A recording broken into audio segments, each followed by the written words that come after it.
starting off with build quality, it is good enough. It's not the most superbly built cooling pad out there, but it is nicely built, and the metal does feel good and sturdy enough to handle the weight of any laptop I put on it.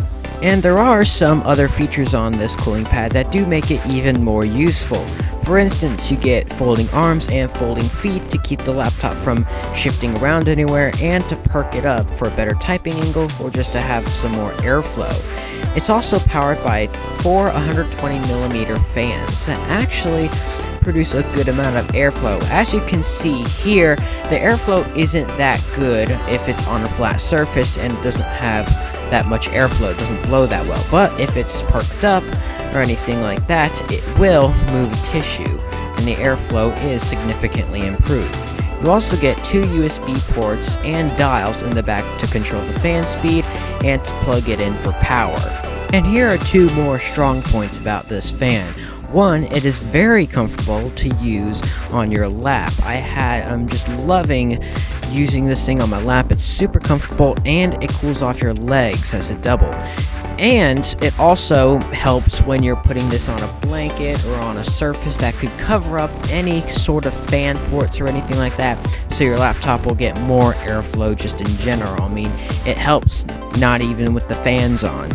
And also, the noise is very quiet on this thing. It produces very little noise, as you can see here.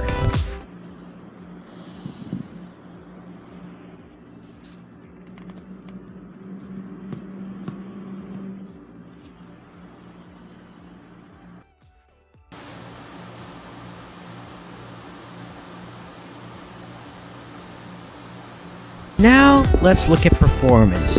Now, I want to do this with video editing, since this is really what I got it for, is when I video edit.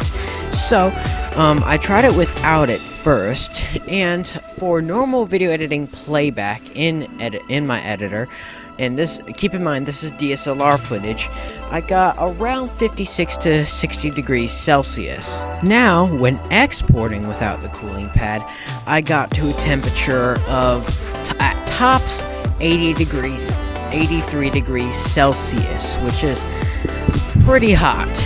And that's at absolute tops. The processor limited at 90%, so it wouldn't overheat.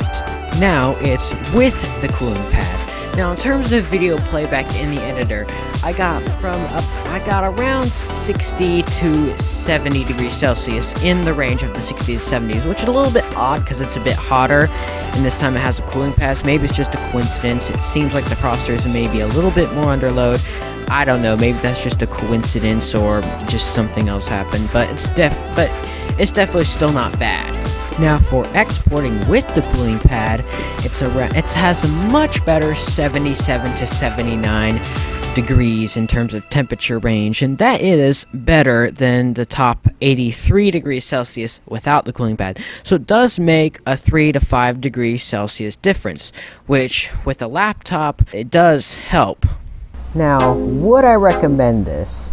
I'm gonna say yes, I would happily recommend this. I mean, this is a great cooling pad, and if your laptop does need cooling and it does have heat problems, then I would especially recommend this. I also was able to fit this in my backpack, so you can also travel with it, and it just works great in general. It helps, it's so comfortable on your lap, and it's only 20 bucks on Amazon, so that's hard to beat.